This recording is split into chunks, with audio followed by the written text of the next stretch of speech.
Bueno, buenas tardes. Creo que me tocó el espacio más difícil porque a esta hora la mitad ya almorzó y entonces vienen acá a hacer la siesta del almuerzo y la otra mitad no ha salido a almorzar, está muerto de hambre y dice que este loco hable lo más rápido posible. Entonces voy a intentar ser bastante conciso sobre la idea que quiero transmitir y el título de lo que quiero hablar es La vida de los 100 años. No es una idea mía, es el título de un libro que me leí hace no mucho, de dos personas que empiezan a tratar de picarle uno el cerebro y hacerlo entender que este mundo cambió y cambió realmente en lo sustancial. ¿En qué ha cambiado? Cambió en lo biológico y también tiene entonces que cambiar sobre nuestro comportamiento. Y la primera frase con la que yo los quiero dejar es la del por qué tenemos que reorganizar nuestra vida y nuestras finanzas. Y aquí les quiero hablar un poquito sobre familia, un poco de temas morales y un poco del patrimonio. Cuando uno ve este libro de Gratton y de Scott, lo primero que le empieza a uno a decir es, oiga, venga, ¿quién de ustedes cree que va a vivir 95 años? Seguramente varios dicen, no, pero no sea loco. Pues mire, lo que se dice en todos los estudios, y se los voy a mostrar más adelante, es que las personas que hoy están naciendo tienen más probabilidad de vivir 100 o más que menos. La mayoría de las personas que están en este salón deben estar pensando que van a vivir entre 85 y 95 años. ¿Y eso a qué se debe? Se debe a los cambios en la ciencia, que han ayudado a que nuestra biología se comporte de una manera mejor. En la década de los 50, la expectativa de vida en Colombia era de 50 años. 76 años después, la expectativa de vida en Colombia promedio es de 76 años.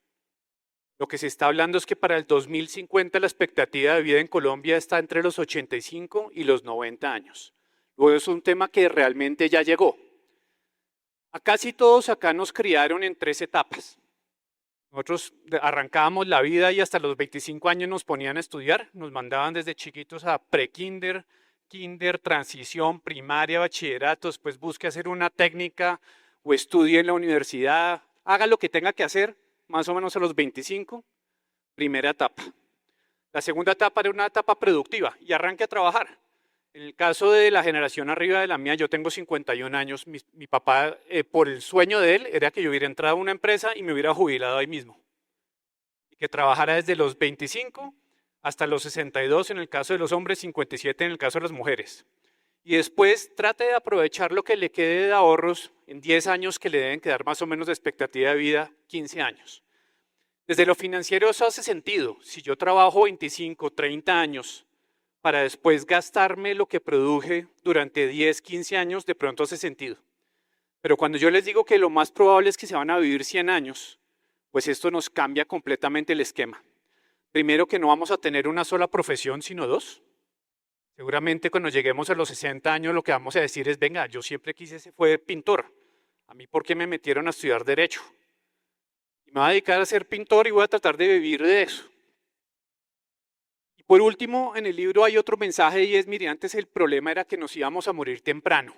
Todo el mundo estaba alrededor de que la gente no se muriera temprano, que tuviéramos una mejor calidad de vida y que fuéramos más longevos. Hoy el problema es distinto. El problema es que vamos a vivir mucho y que la gente no tiene planes. Entonces, cuando uno dice voy a vivir mucho y no tengo planes, yo los quiero dejar con ese problema, para que lo piensen. ¿Qué pasa si ustedes quedan desempleados a los 40 años? Se rebuscan algo. Si quedan desempleados a los 50 y pico, 60, es más difícil, pero hay oportunidad.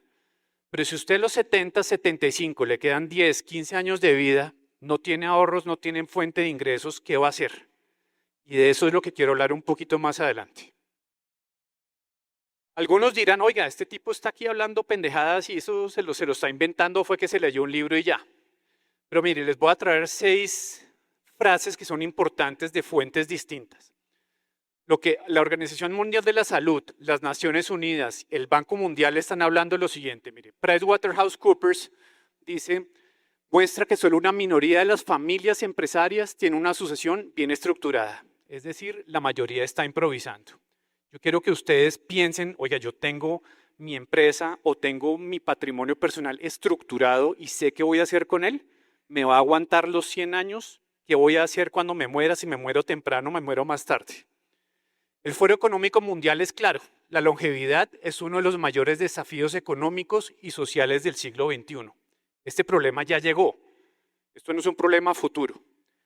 La Organización Mundial de la Salud dice que la población mayor de 60 años se duplicará en las próximas décadas. Esto no es una tendencia marginal, es un cambio estructural de lo que ya tenemos. El Fondo Monetario Internacional define el riesgo de longevidad de manera brutalmente simple. El riesgo de sobrevivir a su patrimonio. Si se les acaba la plata y les quedan años de vida, ¿qué van a hacer?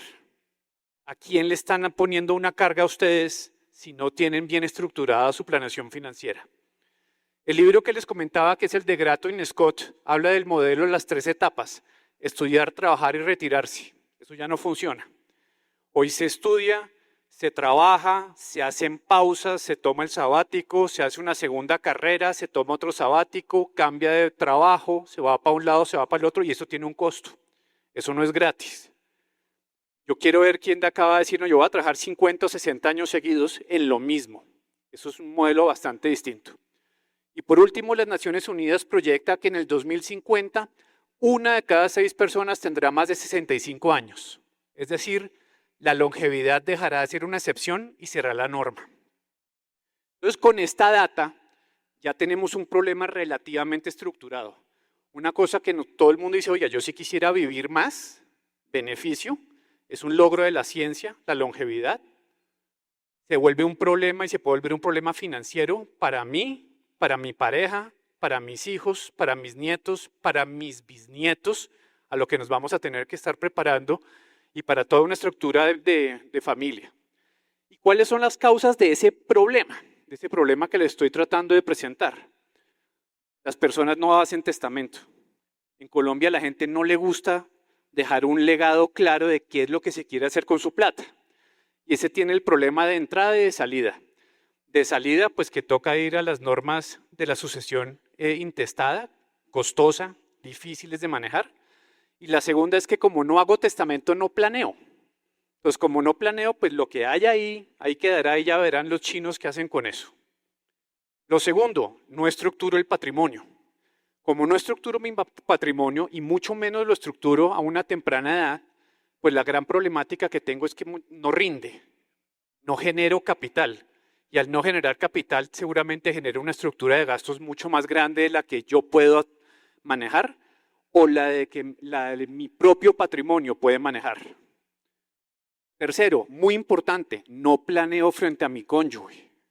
¿Qué pasa si yo me muero primero? Mi cónyuge va a poder, o mi pareja, en algunos casos, va a poder sobrevivirme financieramente, va a poder mantener lo que queda ahí. ¿Qué pasa si además tengo un hijo que tenga problemas de salud o problemas mentales? ¿O qué pasa si me salió un hijo vago?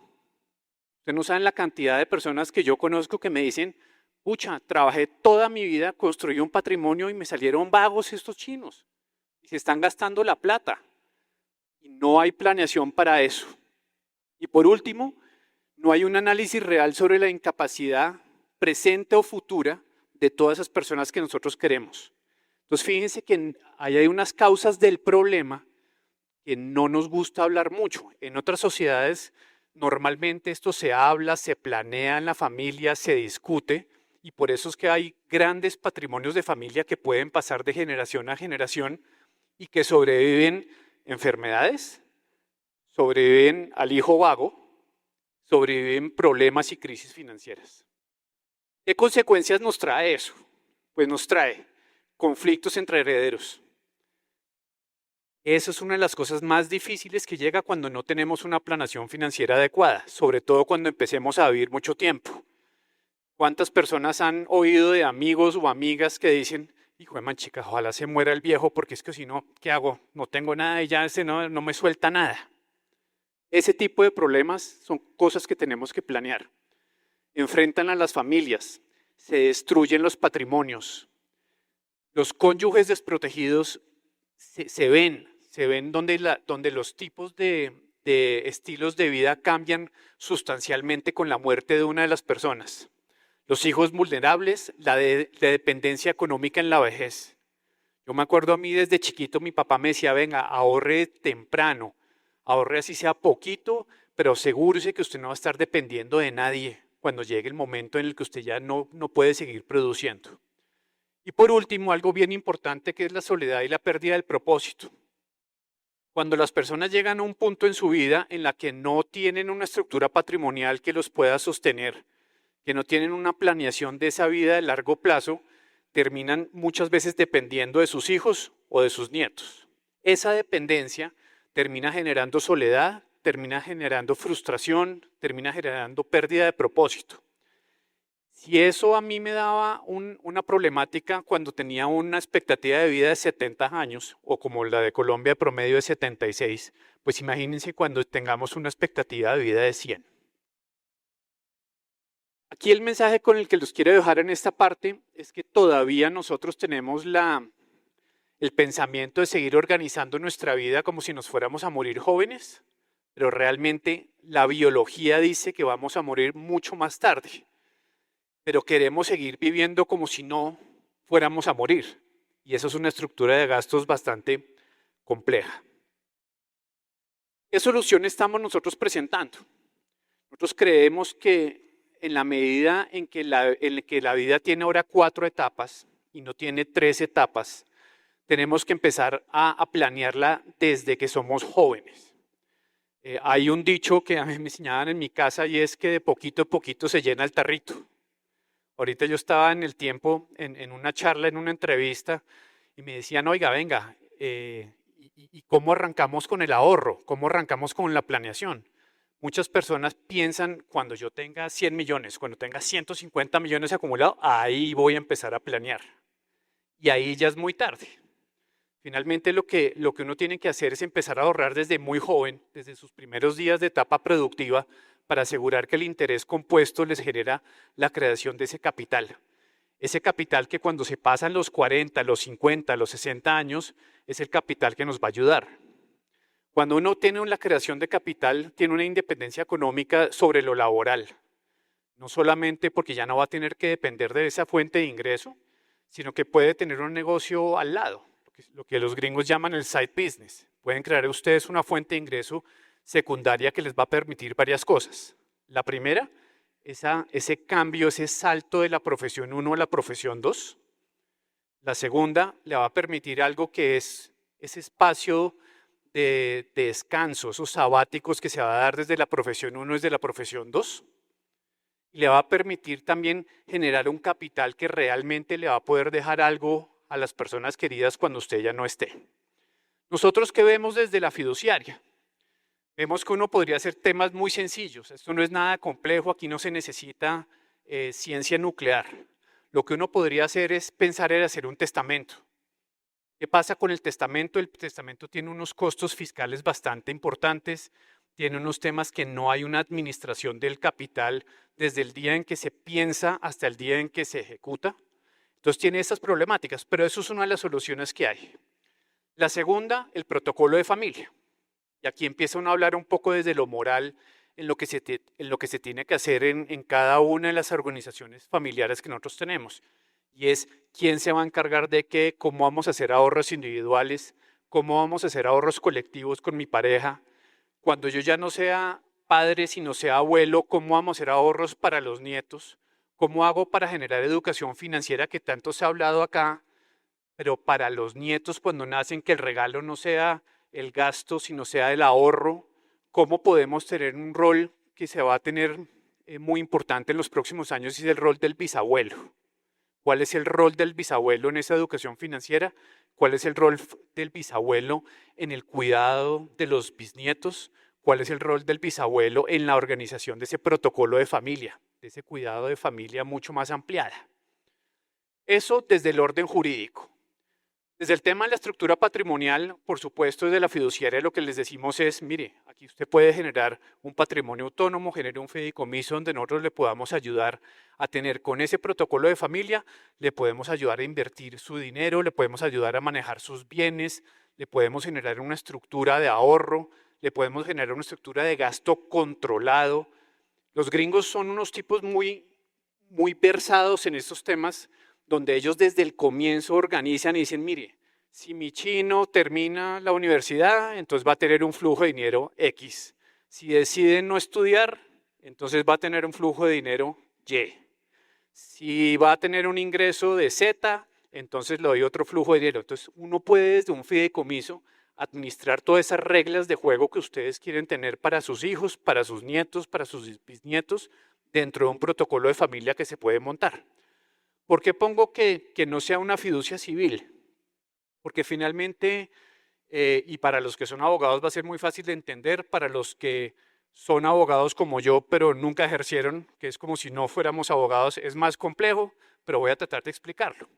Y es porque la fiducia, el fideicomiso civil finalmente se termina llevando a la idea de cuando se muere uno, ¿cierto? Termina sustituyendo esa figura del testamento. Y la discusión que tiene la Corte Suprema ahorita es sobre si la muerte es un plazo o es una condición. Finalmente lo que se dice es, mire, la muerte es un plazo, porque yo sé que va a llegar, es un plazo incierto, no sé cuándo me va a llegar, pero tengo absoluta certeza de que me voy a morir. Entonces, en la medida en que yo no puedo someter a condición la fiducia civil, pues termino teniendo un problema técnico, y es que cualquier sucesión que tenga ahí, cualquier planación patrimonial que tenga, puede terminar viciada de una nulidad completa. Por eso no con el solo ánimo de vender, que también lo tengo por supuesto, los invito a que más bien busquen esa planeación patrimonial a través de un fideicomiso, en el caso mío de acción fiduciaria. Como les decía, patrimonios autónomos también es otra de las soluciones. Y tercero, liquidez y protección. Pues existen una cantidad de seguros, seguros de vida, seguros donde uno le terminan devolviendo parte del ahorro, seguros donde le entregan parte de lo que ahorró, pero como una especie de renta vitalicia, y también hay una cantidad de productos de flujos asegurados. Yo no quiero hablar acá de lo que es la política pública, no quiero hablar del rol que tiene el Estado en el sistema pensional. Tengo, por supuesto, mi opinión y creo que la edad de jubilación está bastante quedada frente a lo que este país necesita, frente a lo que se necesita. Segundo, no quiero hablar desde el lado comercial. He visto que ya ha habido bastantes paneles y bastantes conversaciones acerca de productos que se están vendiendo como tal. Aquí yo lo que quiero es hablar sobre una reflexión individual, y es que esa responsabilidad de administrar los años plateados, de administrar esa economía plateada, no desde la sociedad, no desde el gobierno, sino desde las personas, es un rol que nos corresponde a cada uno de nosotros. Ese tema de no, yo voy a esperar una pensión y el Estado me tiene que mantener a mí, está muy mandado a recoger. Acá lo que los quiero invitar realmente es a que tengamos una reflexión en la que nunca es tarde para comenzar a administrar el patrimonio, bien sea porque se tenga o bien sea porque se necesita tener. Cuando uno está a la edad que estamos todos los que estamos en este auditorio, nos quedan muchos años para construir patrimonio o para administrar patrimonio. Y ese es el mensaje que les quiero dejar. Tenemos mucha responsabilidad con nuestra familia en adelante. Y por último, y con esto quiero cerrar, esta es una frase, mire, la longevidad es un privilegio. Es algo que nos ha traído la biología, es algo que nos ha traído la ciencia. Vivir más es un privilegio de la humanidad y de la generación en la que estamos. Pero ese privilegio, sin una planeación, se nos va a volver un problema. Solo visualícense ustedes a una edad cercana a los 100 años, sin un patrimonio construido, sin unos hijos, sin unos nietos que tengan una estructura familiar que les permita sostener sus sueños y su flujo de gastos. Y que ese problema no es un problema para uno. El momento en que uno llega a esa edad al final de su vida y uno no lo tiene organizado, el problema ya no es de uno. El problema uno inmediatamente se lo traslada a los hijos o se lo traslada a los nietos. Y eso es algo que los invito a que lo pensemos para que no vaya a suceder. Muchas gracias.